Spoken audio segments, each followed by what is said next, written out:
There's times of expansion, times of working your butt off, and then there's times where you got to kind of go down, take it down a notch and relax and not put in 60, 70-hour weeks. Otherwise you're going to burn yourself out. So many people dream of leaving their 9 to 5 jobs, but are held back by fear. What advice do you have for those considering the leap into entrepreneurship? One of the first chapters in my book is brainwash yourself to success, or one of the first sections. And essentially you got to get your mind right first. You got to believe that you can do it first. And for some people, I mean, if you've had 18 or 22 or 25 years of negative programming, you got a lot of work to do, right? You've got a lot of cynicism and negativity that is being spewed by our media 24 hours a day to overcome. And so your tendency, most people's tendency, 95% of people at least, is to track down the negative, wormhole, I guess, and like, oh, it's not going to work. Well, what if it doesn't work? Well, what if, and then you just won't ever start, right? So I think the biggest thing is get into the personal development books as much as possible, read a few, find a network marketing company that will help you, and you can do it part-time for as long as you need to. So when I started, I didn't have a family, wife and kids, and so it was a little easier, I guess, for me to break away and travel around the country and do the things that I did at the time. But now, I mean, now I'm married, I have 5 kids. I'm not able to do those things. So if you were to tell me, if you were to approach someone who's my age, 40 years old, with wife, family, how would I do it now? It would be go join a network marketing company. There's Primerica, there's Amway, there's Organogold Coffee, all these companies that they meet 1 or 2 or 3 times a week for an hour or two at a time, and they essentially brainwash you into the entrepreneurship mentality, right? They convince you the job is not the way, that carrying tons of debt your whole life is not the way, that working for a paycheck is not the way, right? And so they'll get your mind right. Within 6 months to a year, you'll be ready to, if not continue with them and find success with one of those companies, start your own company. Amazing. Oh, speaking of habits of successful entrepreneurs, you've talked about breaking conventional rules and cultivating unconventional habits. What are a few practical habits? You mentioned like journaling and running or exercise, or routines that have made a significant difference for you beyond those. I guess there's a couple things. One would be everything is negotiable, and just having that as a rule in your life, and just trying to push the limits of what most people consider reality, and just doing it almost absurdly sometimes. Like, I used to do things where I would go to one hotel and then I'd go to the other hotel and then I'd go back and forth and make them bid against each other.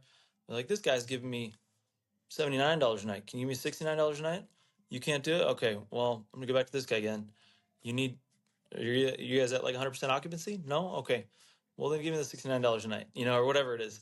Making people, making things negotiable.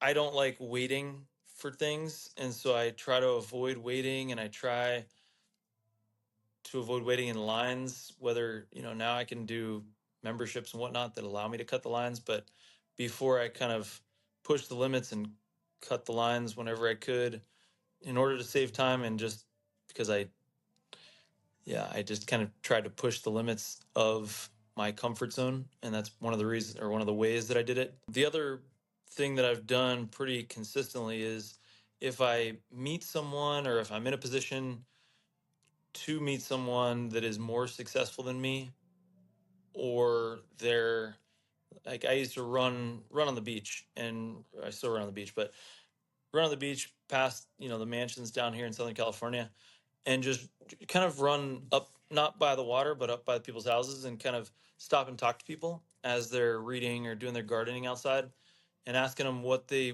do for a living, or what they did for a living if they're retired, and just kind of well, if you were to go back and do it again, would you do the same thing? Or what would be your best advice for, you know, a 30-year-old going through this and this and this, and just try to talk to them. And most of them, believe it or not, will stop and talk to you for 30 minutes or more, you know, if you're confident and if you're humble and just ask some questions and be interested in their life. So two of those things, everything's negotiable, and then meet people that are more successful than you and talk to them.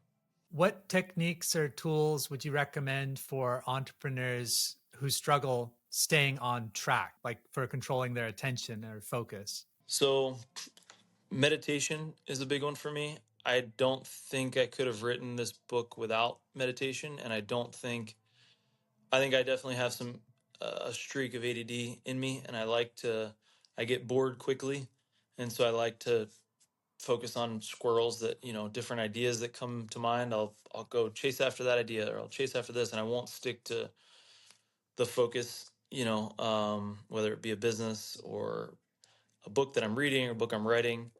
Meditation is huge in channeling that focus and making your mind just chill out, calm down, and be able to stick to something for hours or weeks or months at a time. One of the tools that we had an EOS implementer in 2019, and the first tool that he gave us that we still use today is Asana. It's a productivity tool, Asana. If you're not familiar with it, I mean, it's the thing that it's like our working template. It's how we get things done in our business. If we didn't have Asana, we'd probably just have a mishmash of a bunch of spreadsheets and stuff trying to keep track of who's supposed to do what, do on what dates, but Asana is a really powerful tool that keeps it all together for us, and we use that for our weekly meetings as well. You've stressed the importance of authentic core values. How can entrepreneurs define and implement values that resonate with their team and customers? This comes back to, your leadership team and what core values they hold, and then what you can actually hold yourself accountable to live into as a founder or owner of a business, and what you can get your team to buy into. Because I think there's two different types of values that we've learned about along the way that just don't work. The one is basically permission to play values, which are like the basic trust, integrity, honesty. Like that's just kind of, everyone expects that. That's like the bar for any business that stays in business longer than a few months, is trust, integrity, honesty, right? So you can't really use that as an actual core value because it's such a baseline value. And then the other thing is, some companies, and I think we were guilty of this at the beginning too, is having aspirational values. So ones that we know we should try to live up to, but we don't really live up to, or we can't. And one that we had in the beginning was work-life balance, that I remember. And we have an office here in California. We do mostly roofing, insurance restoration roofing now. We did solar the first 5 years. These last 5 years have been mostly roofing. So we have a hail season in Colorado and we have a wind season here in California. And most of it is, we kind of broke it down into two different seasons instead of the work-life balance. So we have, balls to the walls, and we have standard procedure time. And those are the two different seasons for us. So that work-life balance value that we had tried to implement was aspirational because we weren't able to live up to it. I don't think there's really any such thing. I think there's times of expansion, times of working your butt off, and then there's times where you got to kind of cool down, take it down a notch, and relax, and not put in 60, 70-hour weeks. Otherwise you're going to burn yourself out. So Well, yeah, it was really great talking with you. It's really impressive what you've done. And I love that you're helping others as well, both in your company and also other entrepreneurs. So it was a real privilege speaking with you today. Thanks for coming on the show. thank you, David. Appreciate you having me.